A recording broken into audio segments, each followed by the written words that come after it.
हसन साहब, supreme court के justice Jamal Khan Mandokhel ने बच्चों के अगवा से मुताल्लिक केस की समाअत के दौरान रिमार्क्स देते हुए कहा कि मुल्क में कवानीन तो मौजूद हैं लेकिन उन पर अमल दरामद नहीं होता। सुभान अल्लाह, नतीजा भी सामने है ना माशाल्लाह। ये मुल्क कहाँ पहुँचा हुआ है। वजह देखो, इस मुल्क मौजूद कवानीन मौजूद हैं। उन्होंने कहा क्या अमल दरामद ना होने का मतलब है कब्र में है। मज़ार हैं जगह जगह पे कवानीन के। अच्छा, और ये एक ऐसा मुल्क है जिसमें सब कुछ है और कुछ भी नहीं है। आइन है, उसमें अवाम के हुकूक भी हैं लेकिन उनको कभी मिले नहीं, नसीब नहीं हुए, पास से नहीं गुजरे। पुलिस है, लॉ एंड ऑर्डर नहीं है। ये लस्को फैस्को ये है, वह बिजली नहीं है। वाज हैं, तबलीगें हैं, असर नहीं है। पानी है, साफ नहीं है। कायदीन हैं, क़यादत नहीं है। अभी कहा ना पिछले दिनों कि गवर्नेंस का पता नहीं क्या खिला, गवर्नेंस का खिला कहत या गवर्नेंस का खिला। गवर्नमेंट है, गवर्नेंस नहीं है। इंतजामिया है, इंतजाम नहीं है। अस्पताल है, इलाज नहीं है। कब्रिस्तान है, कब्र नहीं है। ये पता है आपको लाहौर में क्या सूरत हाल चल रही है?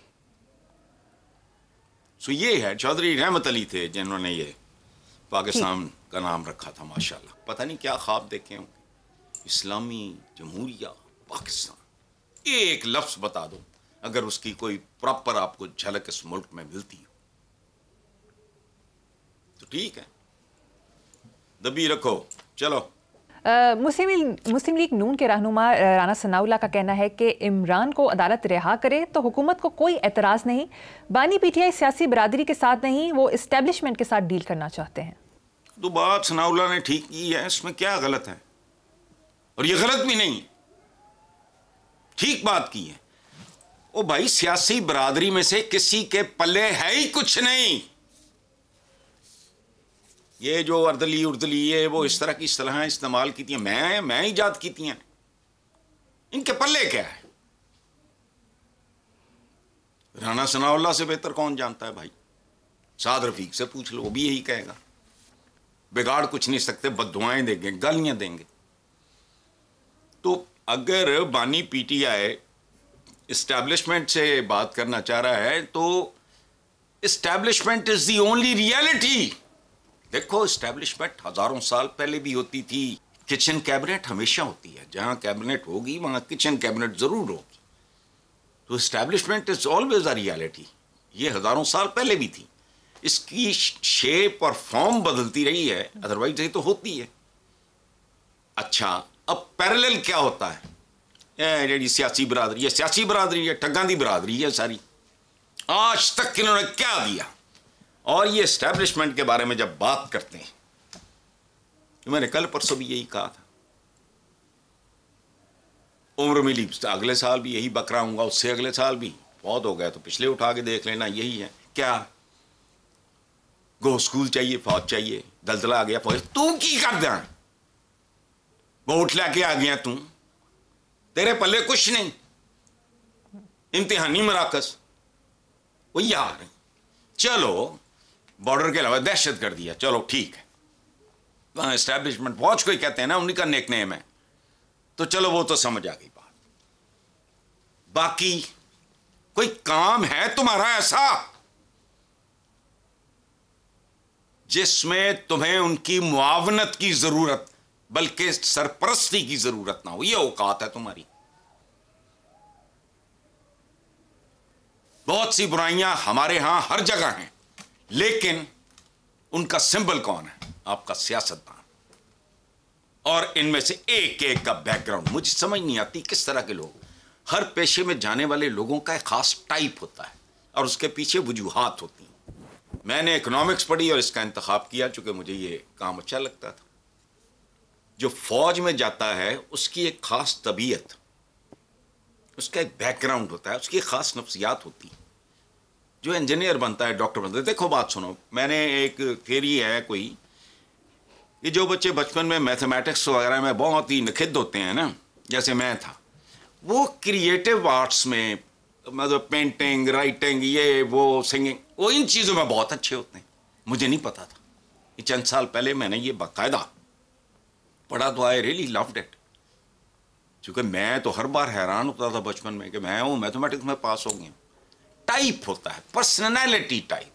अदरवाइज सादा जवाब है यार मुझे दे दो, एज पर दे क्लेम्स, ये तो सारे ईदी हैं। सनड भी भरे पे, असम्बलियां भी भरियां पे, सूबाई असम्बली। पाकिस्तान का हाल वजह, अच्छा चलो बेईमान नहीं है, बदयानत नहीं है, खायन नहीं है, इसका मतलब नालायक बहुत है। वरना चलो हम कोई मिनी सुपर पावर ना होते, कोई तोप ना होते, फलाना होते, बेकारी तो ना होते। मैं तो कोई लंबे चौड़े ख्वाब देखने वाला आदमी नहीं हूं। पाकिस्तान को यूं कर देंगे, मुंह कर दे, खे कर दोगे तुम। ये ना होता बड़ा खुशहाल मुल्क, लेकिन कम से कम ठूठे तो ना होते। ये इन लोगों के करतूत हैं। तो वो अगर बात करना चाह रहा है एस्टैब्लिशमेंट के साथ, तो सच्ची बात तो यही है, इट्स द ओनली रियलिटी। तुम पाकिस्तान के सारे इदारों की रैंकिंग देखो बैनुल अक़वामी सतह पे, किसकी क्या औकात है, शर्म आती है सवाए एक के। तो बात वो अगर वो उससे करना चाह रहा है तो वो भी एक रियलिटी है। बाकी ये कौन है गामे माजे, इनके पास तो वोट बैंक भी नहीं है भाई। ये नून लीगियों के पास था, चंद साल रहा है, लोगों को अकल आ गई। और बात सुनो, एक बात गौर से सुन लें, ये मैंने कहीं पढ़ा भी है, किसी अरस्तू ने आइडिया फ्लोट किया है कि इमरान खान को बयानी है तो फलाना तो बड़ा वो बड़ा कैरिज्मेटिक तो फलाना। ये बात इनकी समझ में नहीं आई। अगर ये सारा कुछ उसमें ग्लैमर होता, करिश्मा होता, बयानिया होता, तो पहले 10-12 सालों की करता रहे। तब ही वॉज मच यंगर, ज्यादा एनर्जी, ज्यादा कैरिज्मेटिक फलाना। हुआ ये है कि उसको शुरू में लोगों ने परवाह नहीं की, चूंकि वो इनके सहार में मुब्तला थे। वो थे वो पीपल्स पार्टी या थे नून लीग। हुआ ये कि 10-12 साल के अंदर जितनी देर उसने धक्के खाए, और उसकी जुर्रत और कमाल ये है कि ही नेवर गिव अप, वो करता रहा, ट्राई अगेन वाली बात। हुआ क्या, इसी असना में लोगों के दिल इनसे ऊब गए और वो इनसे नफरत करने लगे। जब वायबल हुआ तो फिर जो बाजवा साहब वगैरह की बात करते हो, देयर वाज नथिंग रॉन्ग, मैं तो नहीं इसको गलत समझता, लेकिन ये कहना कि नेरा फात गलत बात है, झूठ है ये। जब तक वायबल नहीं होता, बाप तो बड़े कारोबार में गद्दी पे बेटे को नहीं, अगर उसको पता हो ये बेड़ा गर्क कर देगा, नहीं बिठाता। बहरहाल छोड़ो, आगे चलो। हसन साहब, मुझे यहाँ पर एक छोटी सी ब्रेक लेनी है, एक ब्रेक के बाद हाजिर होंगे। Welcome back. हसन साहब, साबिक रहनुमा पीटीआई शेर अफजल मरवत ने भी एक स्टेटमेंट दी है। उन्होंने कहा कि बानी को रिहा कराने वाले अपनी ईदों में मशगूल हैं, इन्हें बानी पीटीआई की ईद की कोई परवाह नहीं। अच्छा, मैं तो इनकी पहली बात से ज़्यादा मुत्तफिक हूँ शेर अफजल मरवत की। बानी पीटीआई की ईद, वो बच्चा है, उसने क्या ईद करनी है, बच्चे तो उसके उनकी साहब कह लिया के साथ होते हैं। ईद नू मारो गोली, इनको वैसे कोई परवाह नहीं। ये चौधराहटा जियां इन्हां दियां हैं ने, और ये इसका कतन इंटरप्रटेशन हम पता नहीं कैसे दिमाग हैं तो पार्टी टूट जाएगी, कख भी नहीं होगा।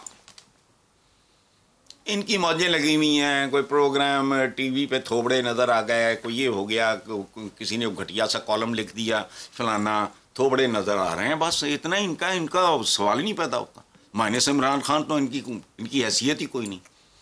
तो ये शेर अफजल मरवत ने कोई नई बात नहीं की, सबको पता है। ईद को छोड़ो, ईदों वाली तो उम्रें मेरी नहीं रही, मैं तो सोया ही रह जाता हूँ।